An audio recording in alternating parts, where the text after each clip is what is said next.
I'm Miley Mons, and for issue 17 of The View magazine, I wrote 3 features that explore history, resilience, and how institutions and individuals respond to injustice today. My first article is based on an interview with Su Hakim. She is an Afghan woman and teacher who founded a grassroots educational initiative after the Taliban banned girls from schools. And in our conversation, she explains how she built a network of secret schools and online classes alongside her community so that girls and women across Afghanistan could continue learning despite these restrictions. They now educate around 2,000 students, and it's really a powerful story about grassroots resistance, and it shows how education can be such a guiding light in this kind of darkness. My second article revisits the case of Ruth Ellis. She was the last woman executed in the UK in 1955. For this piece, I interviewed her granddaughter, Laura Enston, who is now campaigning for a conditional pardon alongside her family. She speaks about the abuse Ellis experienced and why her family believes the justice system failed her. And this article raises important questions about how cases involving violence against women are handled. Finally, I examined Project Spire. It's a £100 million initiative from the Church of England aimed at addressing the institution's historical links to slavery.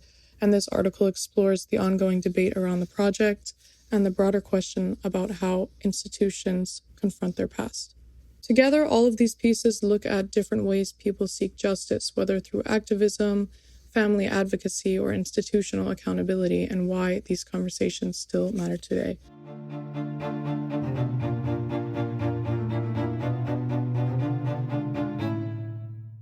I spoke to Trondheim publisher Chris Milligan about the withdrawal of Blue Butterfly, a book detailing the testimony of an Epstein survivor. We discussed the harassment faced by the author, the decision to halt publication, and what it means when survivor narratives are silenced before they reach the public. Laura Mears Reynolds shares the deeply personal journey that led to the creation of the ADHD-AF charity after her own ADHD diagnosis came only through chance access to private care. Laura Mears Reynolds shares the deeply personal journey that led to the creation of the ADHD-AF charity. What began as a podcast has grown into a lifeline for neurodivergent people.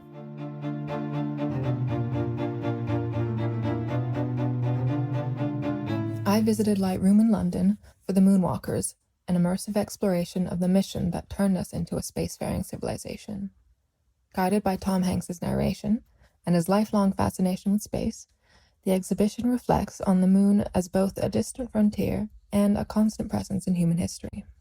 I reflect on attending a free women's self-defense course run by Wing Chun London in memory of Sarah Everard, and what it feels like to train in Wing Chun, a martial art designed by a woman for women.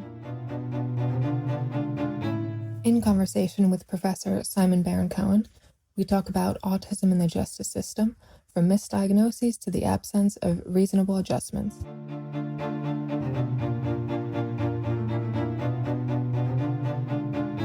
I had a wonderful conversation with Susie Miller, who wrote Inter alia and Prima Facie.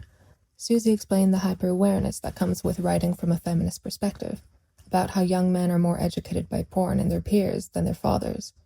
We also covered her criminal defense and human rights background and how it informed her writing, as well as unexpected responses she received from audiences. Hello everyone, my name is Archie and my contribution to this issue focuses on racial trauma and the ideal of recognizing racial trauma as a psychological diagnosis. In my article, I talk about how experiences of racism can deeply affect people's mental health. Racism is often discussed as a social or a political problem, but it can also cause a serious emotional and psychological harm. Many people who experience repeated racism or discrimination report symptoms similar to trauma, which is equivalent to anxiety, stress, fear, and long-term emotional distress. This article explores the concept of racial trauma, which researchers and the mental health professionals are increasingly recognizing as an important issue. However, it is still not always properly acknowledged within traditional mental health diagnosis. Because of this, many people who experience racial trauma may struggle to have their experiences understood or validated. What makes this topic particularly important is that racism is not just an individual incident, it is often systemic and ongoing, meaning and its impact can build over and over time and affect both individual and communities. I think this is an important topic for readers because it helps us understand the real human impact on racism on mental health. Recognizing racial trauma as encourage more awareness, more empathy, and better support for people who are affected by these experiences. Thank you for listening.